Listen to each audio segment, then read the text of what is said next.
Bismillahirrahmanirrahim. Rabbi shrah li sadri wa yassir li amri wahlul 'uqdatam min lisani yafqahu qawli. Assalamualaikum warahmatullahi wabarakatuh. Waalaikumsalam warahmatullahi wabarakatuh. Alhamdulillahirabbil alamin. Hamdan 'alimin hamdan syakirin. Asyhadu an la ilaha illallah wa asyhadu anna Muhammadan 'abduhu wa rasuluh. Allahumma shalli ala sayyidina Muhammad wa ala ali sayyidina Muhammad wa ala alihi wa ashabihi wa man tabi'ahum bi ihsan ila yaumiddin. Amma ba'd. Alhamdulillah, di hari Rabu ini kembali kita diizinkan oleh Allah Subhanahu wa taala untuk saling bermuajahah, saling berjumpa, saling bertatap muka kembali di rumah Allah untuk senantiasa mendekat kepada Allah. Semakin dekat, semakin taat, semakin mesra hubungan kita kepada Allah. InsyaAllah Allah pun kian hadirkan kepada kita kemudahan, kelancaran, senantiasa Allah hujamkan kepada kita nikmat demi nikmat, bahkan rezeki baik urusan terkait dengan dunia maupun urusan akhirat kita sekaligus. Amin Allahumma amin. Yang kami hormati sebentar, ya, InsyaAllah dari sahabat-sahabat dari KPP Pratama Surakarta yang senantiasa dimuliakan dan dibahagiakan oleh Allah Subhanahu wa taala. Insyaallah pada sore hari ini tema kita masih lanjutan dari pertemuan-pertemuan kita sebelumnya. Setelah pertemuan kemarin kita membahas tentang bagaimana mengubah musibah menjadi anugerah, yakni dengan cara memahami pola datangnya rezeki itu ternyata selalu dibungkus dengan sesuatu yang seringkali kita nggak butuhkan. Tapi ketika mana-mana kita menyadari bahwa bungkus itu kalau kita ridho menerima ujian dari Allah, Allah pun akan hujamkan kepada kita nikmat demi nikmat selain. Itu adalah bagaimana melatih diri kita semakin dihadirkan oleh Allah qalbun salim, hati yang tenang, hati yang selamat. Apapun ujiannya nanti, mungkin ada yang fitnah, mungkin ada yang mendolimi kita, maka saat kita sadar bahwa hal-hal yang gak enak-enak itu, kalau kita bisa ridho, maka Allah pun akan gantikan semuanya dengan limpahan rahmatnya. Ya, sebagaimana Rasulullah SAW bersabda, "Mayyuridillahu bihi khairan yusib minhu." Barang siapa yang Allah mau berikan kebaikan, nikmat, rezeki, maka Allah akan berikan ujian terlebih dahulu kepada kita. Dan itulah bentuk-bentuk ujiannya. Maka kali ini kita akan tambahkan dosis penguatnya, yakni bagaimana menjemput solusi dan rezeki dengan membersihkan jendela buram. Apa yang dimaksud dengan jendela buram? Tapi sebelum itu, mohon izin kita berdoa bersama-sama terlebih dahulu agar Allah hadirkan hudannya, Allah hadirkan rahmatnya, Allah yang hadirkan kepada kita petunjuknya, solusi, jalan terang dari setiap persoalan yang sedang kita hadapi bersama-sama saat ini. Allahumma inna nas'aluka ilman nafi'. Ya Allah, ya Rabb, hadirkanlah kepada kami semua yang hadir di rumah Allah di Masjid An-Nur KPP Pratama Surakarta ini ilmu yang bermanfaat, ya Allah, yang dengan kedatangannya menjadikan diri kami semakin dekat, semakin taat kepada-Mu, ya Rabb. Allah ya Rahman ya Rahim, tambahkanlah pula kepada kami yakni rezeki thayyibah, rezeki yang halal thayyibah, yang dengan kedatangannya menjadikan kami semakin ridha, ya Rabb. Kami pun bisa menggunakan di jalan kebaikan dan kami pun benar-benar mendapatkan penuh dengan keberkahan dari-Mu, ya Rabb. Wa amalan mutaqabbalan, dan jadikanlah pula Engkau hujamkan kepada kami termasuk hari ini yang kami ikhtiarkan di majelis-Mu ini, termasuk amal-amal soleh yang Kau catat, amal-amal soleh yang Kau terima, ya Rabb. Allahumma a'inna ala dzikrika wa syukrika wa husni ibadatik. Tolonglah kami, ya Rabb, jadikanlah kami termasuk hamba-hamba-Mu yang semakin dekat dengan-Mu, ya Rabb, bersyukur kepada-Mu, ya Rabb, dan senantiasa memperbaiki amal-amal soleh kami. Al-Fatihah.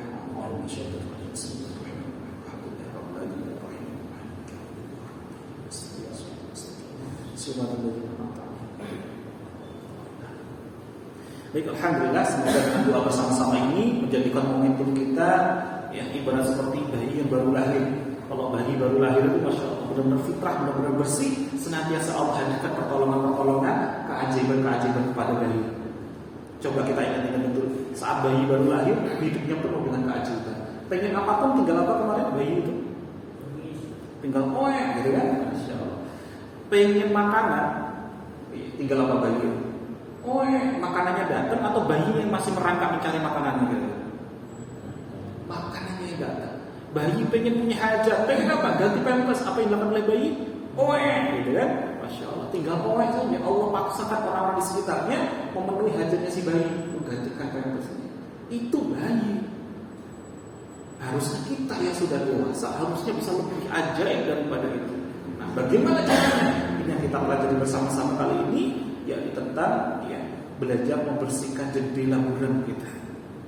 Mengapa penting sekali kita belajar membersihkan jendela buram ini? Saat kita itu dihadirkan berbagai persoalan hidup, saat kita dihadirkan berbagai ujian, tantangan yang tidak mudah, maka fokus kita sejatinya kalau paling kita cari itu apa kira-kira? Bapak Ibu, yang kita cari apa? Saat dihadirkan ujian, persoalan, tantangan, mungkin hubungan keluarga, mungkin terkait finansial, mungkin terkait kesehatan, yang kita cari itu apa? Yang kita cari cuma satu sih, solusi, betul kan? Yang kita cari adalah solusi. Nah, sementara di sisi lain Allah itu sudah jamin tuh solusi itu datang, kemarin sudah kita bahas tuh, selalu sepaket dengan cobaannya, dengan ujiannya. Betul kan? Kita kemarin bahas fa inna ma'al usri yusra, inna ma'al usri yusra. Maka bersama kesulitan pasti ada kemudahan. Kalau memang betul nih ayat ini dan kita iman betul nih dengan ayat ini, maka berarti benar dong bahwa ketika ada ujian, solusi itu sejatinya sudah ada. Allah sudah sediakan, Allah sudah siapkan. Tapi di mana solusinya?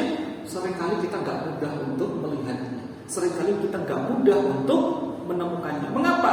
Karena kita sedang memasang jendela buram kepada hati kita. Jendela buram inilah yang harus kita bersihkan agar kita yang mudah untuk melihat solusi jalan terang yang sejatinya sudah Allah siapkan kepada kita. Jadi, semua persoalan itu hadir.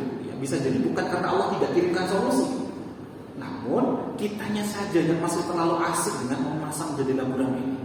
Kitanya yang terlalu asosiasi dengan persoalannya. Jadi kan ada asosiasi, ada disosiasi. Asosiasi itu kalau kita punya persoalan, kita terlalu masuk di dalam persoalannya. Kita nggak akan ketemu solusinya. Kita akan termasuk kemerungsung terus, hektik terus. Tapi coba sejenak kita keluar dari zona persoalan itu. Kita disosiasi keluar sejenak. Kalau biasanya istilah kita di perusahaan itu pakai kacamata helikopter view. Atas dulu, lihat dulu, oh ternyata ini ketemu solusinya. Disosiasi yang sempurna itu, membersihkan jendela buram itu adalah dengan jalan kita lepaskan hiruk pikuk dunia, lepaskan dulu persoalannya, mendekat kepada yang maha memiliki hati, yang senantiasa menenangkan hati kita. Nah, nanti akan kita kupas bersama-sama. Jadi, kita yakin betul, kita iman betul dengan ayat ini. Quran surah Al-Isra ayat 4 sampai dengan 5. Fa inna ma'al usri yusra, inna ma'al usri yusra. Maka sesungguhnya bersama dengan persoalan, bersama dengan kesulitan, ada apa? Ada solusi, ada kemudahan. Lantas, apa sih sejatinya jendela buram itu? Apa sih sejatinya jendela buram itu? Kok tadi temanya menjemput solusi, menjemput keajaiban, menjemput rezeki dengan membersihkan jendela buram. Apa itu sejatinya jendela buram?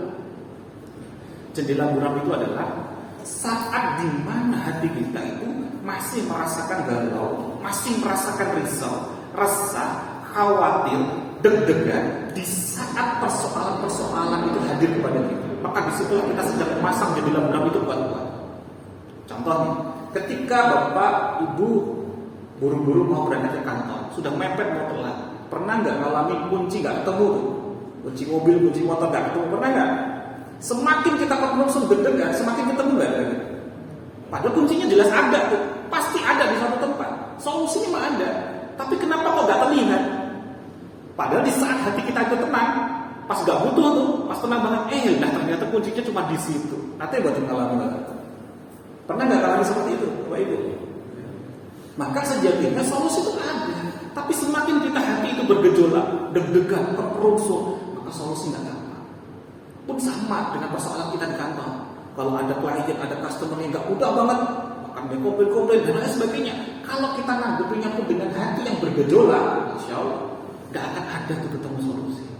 Nggak bakalan ada. Kita menutupi semua solusi. Kemudahan itu nggak ada, nggak nampak lagi. Kita pun nggak mudah untuk berpikir jernih. Lalu di mana hadirnya rahmat, di mana hadirnya hidayah, nggak bakalan tampak. Dan saat jendela buram itu masih terpasang dalam diri kita, kita masih ada deg-degan, masih kemerungsung, masih hektik, masih berdebar-debar. Disitulah nikmat sekalipun akan terasa musibah. Allah sudah berikan nikmat sekalipun, kalau kitanya masih deg-degan, masih berdebar-debar, itu nikmat pun terlihat musibah. Karena hati nurani kita, qalbun kita, itu sejatinya selalu selaras dengan Al-Quran, selalu selaras dengan ridhonya Allah. Contoh nih, dulu awal-awal ya, kalau kita, masya Allah, baru pertama masuk kerja, baru pertama kali masuk kerja, terus kemudian ya masya Allah, waktunya sudah mau mepet, mau masuk, mau udah waktunya ya pinjamnya udah mau terlambat, kita kan ngerasain gak enak banget, gak tenang banget. Nanti ngalamin betul nggak? Hati itu nanti telat, nanti khawatir gitu. Tapi kalau sudah lama-lama udah tawar gitu ya, biasa. Tapi yang awal-awal itu pasti, ketika kita mau melakukan sesuatu yang nggak tepat, hati itu pasti berdebar. Itu sebuah resonansi, sebuah vibrasi di mana Allah hadirkan kepada kita untuk ya mensinkronkan diri kita dengan ketaatan kita kepada Allah. Kalau pesawat itu kan diberikan biar dia tidak menabrak sesuatu benda, itu kan memancarkan apa namanya? Sonar apa namanya? Dia memancarkan itu getarannya. Nanti kalau ada benda, dia tabrak bendanya, dia mantulin energinya, dirasakan oleh pesawat. Oh, di sana ada benda asing, maka dia nanti akan menghindar. Pun sama dengan kapal selam. Kapal selam di bawah itu dia kan memancarkan sonar. Getaran vibrasi dipancarkan ke bawah. Oh, di sana ada benda asing. Oh, di sana berarti sudah ada ya apa tuh namanya? Sudah kedalamannya sudah mentok, dipantulkan ke atas baru ketahuan. Oh, kedalamannya di sana kurang sekian ratus atau sekian kilometer lagi. Pancaran itu pun dalam manusia ada, namanya adalah hati. Hati kita itu sejatinya senantiasa berdebar. Ada vibrasi kalau kita itu di luar ketaatan kita kepada Allah. Inilah jendela buram. Maka tugas kita membersihkan jendela buram ini agar hati kita semakin tenang. Saat hati sudah tenang, disitulah rezeki, solusi yang mudah tampak, yang mudah terlihat, yang mudah datang. Tapi beda kalau orang sudah awalnya yang nggak tepat berdebar, tabrak aja, besoknya tabrak lagi, besoknya tabrak lagi, besoknya tabrak lagi. Padahal Allah sudah titipkan pesan itu. Tapi kalau terus menerus ditabrak, dia nanti akan tawar. Itulah qalbun mayyit, hati yang sudah mati. Diingetin berkali-kali udah mental itu. Namanya qalbun mayyit, sudah hatinya mati. Tapi bagi orang-orang yang normal, sekalipun ada sesuatu yang nggak tepat, misalkan mau ngambil harta orang lain, pasti tuh hatinya berdebar-debar. Pasti itu, awalnya deg-degan tuh. Itu sebenarnya Allah sudah pesankan kepada kita, jangan diambil. Tapi kebanyakan apa? Masih dirabas saja. Bahkan orang yang di luar sana mengambil hanya orang lain sekalipun, penyamun sekalipun, itu pasti awalnya juga apa? Muncul di rasa ini. Kenapa? Allah ingin selamatkan kita, tapi kitanya tabrak aja. Insyaallah. Dan di saat kita mampu membersihkan rasa ini, semakin tenang, semakin dekat, maka kalaupun toh ada musibah sekalipun, kita pun bisa merasakannya sebagai nikmat dari Allah Subhanahu wa taala. Kita pun tidak mudah untuk melihat pasti ada sisi baik yang Allah hadirkan, bahkan dari musibah sekalipun yang Allah hadirkan kepada kita. Contoh, pribadi-pribadi yang membersihkan jendela buramnya yang sangat luar biasa.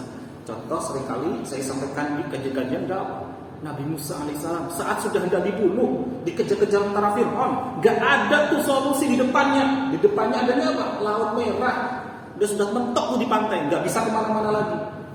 Tapi apa yang dilakukan oleh Nabi Musa? Justru beliau menenangkan hatinya. Dengan apa? Allahumma lakal hamdu. Ya Allah, segala puji bagimu. Padahal dia tidak mau dibunuh tuh. Parangnya udah kelihatan di belakang tuh, tentaranya Fir'aun sudah ngacungin tuh parang. Tapi yang dilakukan oleh Nabi Musa apa? Menenangkan hatinya dulu. Saat hatinya tenang, Allah turunkan malaikat Jibril menyampaikan solusinya sangat dekat. Gak perlu kamu cari ke kanan dan ke kiri. Solusinya itu ada di tangan kananmu. Tinggal diapakan? Dipukulkan laut merah terbelah. Pertanyaannya adalah, Nabi Musa sudah tahu belum kalau ternyata sebelumnya itu solusinya ada di tongkatnya? Sudah tahu belum mereka? Belum tahu. Sama kita saat itu solusinya di mana? Belum tahu. Tapi tugas kita adalah menjaga hati kita tenang dulu. Saat hati tenang, maka kita pun akan mudah untuk melihat solusi yang sejatinya sudah pasti Allah jamin, Allah hadirkan kepada kita dan sangat dekat dengan kita.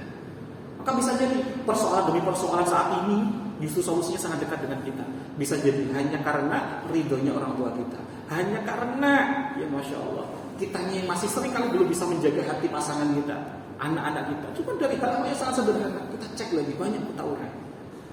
Saya diamanahi beberapa mengisi camp bebas riba, namanya CBR. Ada beberapa teman kita yang masya Allah punya amanah 21M, ya ada yang 31M. Ternyata solusinya itu sangat dekat banget, sangat mudah sekali. Ternyata apa? Dimulai dari memperbaiki hubungan dengan pasangannya. Selama ini ikhtiarnya sang istri ini belum dapat ridhonya suami. Cuma hal sesimpel itu ketika diperbaiki terurai semua persoalannya. Perlahan-lahan ternyata ya Masya Allah, yang awalnya punya amanah ya, punya HUTAMG sampai 21 M itu ternyata Allah mudah, Allah lancar, sampai akhirnya semakin pulih. Coba kita belajar lagi kepada siapa? Makhluk-makhluk pilihan Allah, Nabi Ibrahim alaihissalam. Pernah dengar Bapak Ibu Nabi Ibrahim yang tidak mau dibakar oleh Raja Namrud? Beliau sudah diikat tuh tangannya, sudah diikat kakinya. Saat mau hendak dibakar, malaikat Jibril turun tuh mendekati Nabi Ibrahim. Nabi Ibrahim malaikat Jibril bertanya, wahai Nabi, apa yang bisa saya bantu? Apa yang perlu saya bantu? Apa jawabnya Nabi Ibrahim?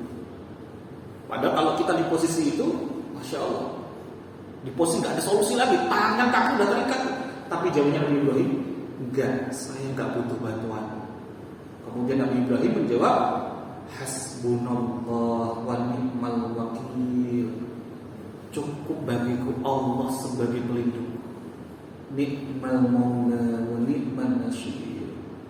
Sungguh cukup bagiku Allah sebagai penolong. Masya Allah. Dan di saat itu terjadi sahabat-sahabat, Masya Allah, apinya jadi panas atau dingin?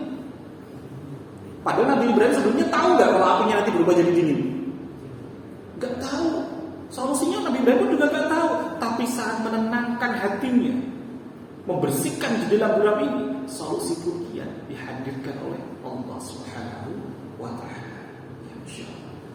Maka pertanyaannya adalah, bagaimana sih caranya kita membersihkan jendela buram kita? Ya, kunci utamanya sebenarnya sangat sederhana. Sebagaimana firman Allah Subhanahu wa Ta'ala dalam Quran surah Al-A'raf ayat 28. A'udzu billahi minasy syaithanir rajim. Bismillahirrahmanirrahim.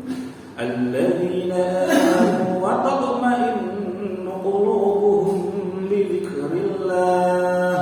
Ala bi dzikrillah tatma'innul qulub. Yaitu orang-orang yang beriman dan hati mereka menjadi tenang, menjadi lapang, menjadi tentram. Dengan apa? Dengan mengingat Allah. Dan ingatlah Allah. Hanya dengan mengingat Allah, hati itu menjadi tenang. Coba ini dicontohkan banget oleh Nabi kita Rasulullah SAW. Saat beliau itu sedang berada di kemah, melepaskan baju perangnya, beliau mau istirahat di dalam kemah. Kemudian ada seorang pimpinan dari kaum Salabah, namanya adalah Da'sur bin Haris. Beliau mendekati Rasulullah, diam-diam menghadap-hadap, kemudian langsung meloncat di atasnya Rasulullah yang sedang terbaring. Pedangnya sudah diangkat, sudah di atas tempatnya Rasulullah, hendak memenggal Rasulullah. Kemudian Da'sur ini berkata, wahai Muhammad, katakanlah siapa yang bisa menolongmu? Pedang dari hunus di depan kepalanya baginda Nabi Muhammad SAW. Kemudian Rasulullah menjawab dengan satu kata, Allah. Langsung pedang itu jatuh. Pedang itu langsung jatuh. Kemudian langsung Rasulullah bangkit, gantian pedangnya diambil oleh Rasulullah, gantian Da'surnya dihimpit oleh Rasulullah, diacungi dengan pedang. Wahai Da'sur, sekarang siapa yang dapat menolongmu? Kemudian Da'sur menjawab, tak ada seorang pun kecuali hanya engkau Muhammad. Kemudian Rasul pun ampuni beliau. Dan akhirnya beliau pun langsung bersyahadat memeluk Islam. Coba di posisi Rasul antara hidup dan mati, pedang sudah di depan mati, di atas kepala saat sudah terbaring. Apa yang dilakukan Rasulullah? Tidak ada cara yang lain selain apa? Menenangkan hatinya, mendekatkan dirinya kepada Allah. Jadi kalau saat ini kok kita itu ada persoalan, tantangan, ujian yang bertubi-tubi kok gak ringan, kemudian hati kita kok gak tenang, gak bisa tidur, kita insomnia dan lain sebagainya, artinya ini ada sesuatu, kita belum dekat dengan Allah. Karena janji Allah, ala bidzikrillah tatma'innul qulub. Hanya dengan mengingat Allah hati kita menjadi tenang. Artinya ketenangan hati yang sesungguhnya itu bukan karena healing ke pantai, teman-teman. Bukan karena healing ke sana ke sini, liburan ke luar negeri, bukan. Tapi healing yang sesungguhnya kemana? Mendekat kepada Allah. Inilah ketenangan hati yang hakiki, membersihkan di dalam buram yang sesungguhnya itu di sini. Dan di saat kita benar-benar tenang, maka disitulah simbol, tanda, parameter bahwa semakin dekatnya kita dengan Allah Subhanahu wa Ta'ala. Bahkan termasuk dengan kesehatan pun sama. Kesehatan pun sama, teman-teman. Saat hati itu masih senantiasa menyimpan dendam, dengki, dongkol, kerusuh, itu kan banyak sekali penelitian. Bahkan ada penelitian dari Dr. Seibu Haruyama. Ini belum meneliti tentang hormon. Saat hati itu yang dipancarkan energi yang tidak positif, yang keluar justru hormon apa? Hormon racun, namanya hormon noradrenalin. Dan ini lebih bahaya, lebih membunuh daripada penyakit jantung sendiri. Jadi yang banyak membunuh manusia itu bukan penyakit jantungnya, tapi hormon noradrenalinnya yang semakin menguatkan penyakit jantungnya. Jadi bukan sakit jantungnya, tapi sakit hatinya itu yang semakin menguatkan.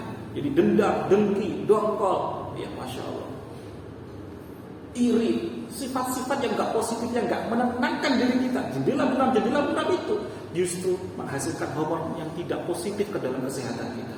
Pun sebaliknya, ketika diri kita semakin tenang, semakin happy, semakin lapang, kita menghasilkan hormon namanya hormon endorfin. Beta hormon endorfin itu hormon kebahagiaan. Bisa awet muda, fresh, semakin dihadirkan kesehatan.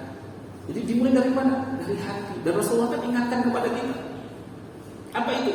Di dalam tubuh kita itu ada segumpal daging. Kalau itu baik, baik pula seluruhnya. Kalau itu nggak baik, maka nggak baik pula seluruhnya. Maka yuk bersama-sama senantiasa kita mengasah jiwa kita, mengasah hati kita untuk senantiasa berjuang, bekerja keras. Bekerja keras untuk apa?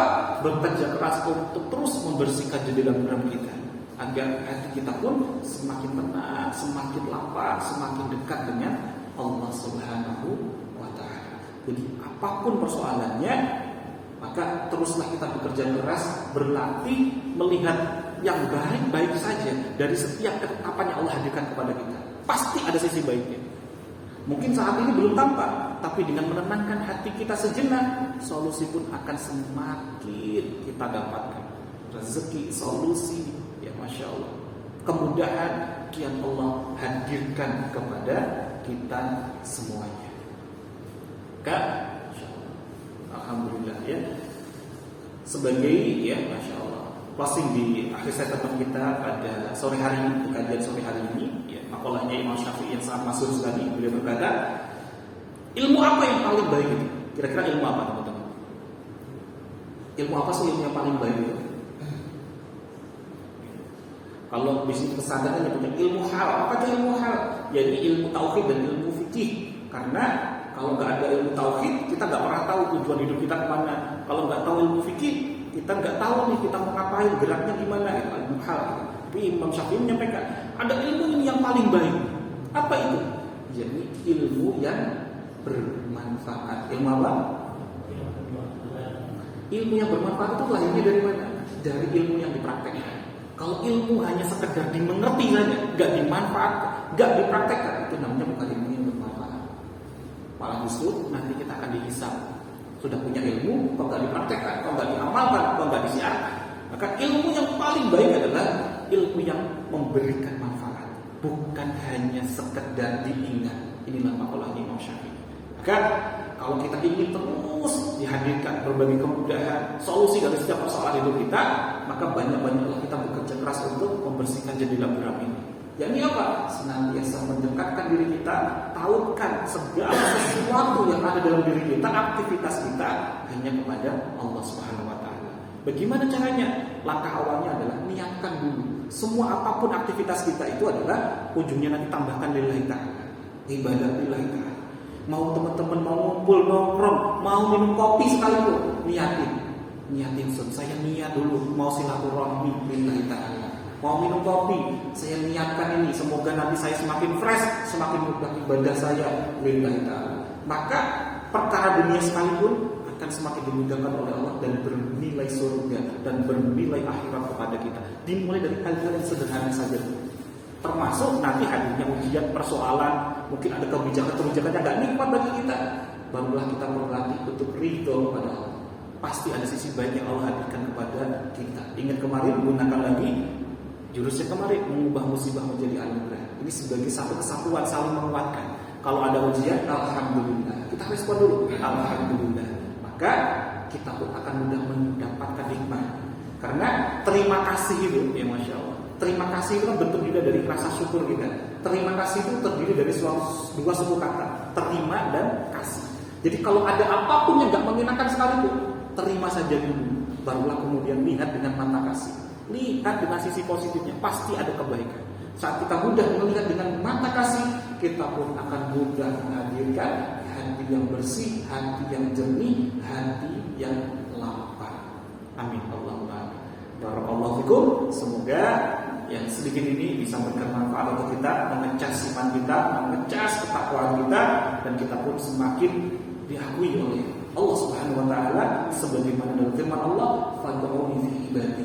Masuklah ke dalam barisan hamba-hamba kekasihku, wadkhul li jannati, dan masuklah ke dalam surga. Amin Allahumma amin. Sekian dari saya, lebihnya mohon maaf. Billahi taufiq wal hidayah. Assalamualaikum warahmatullahi wabarakatuh.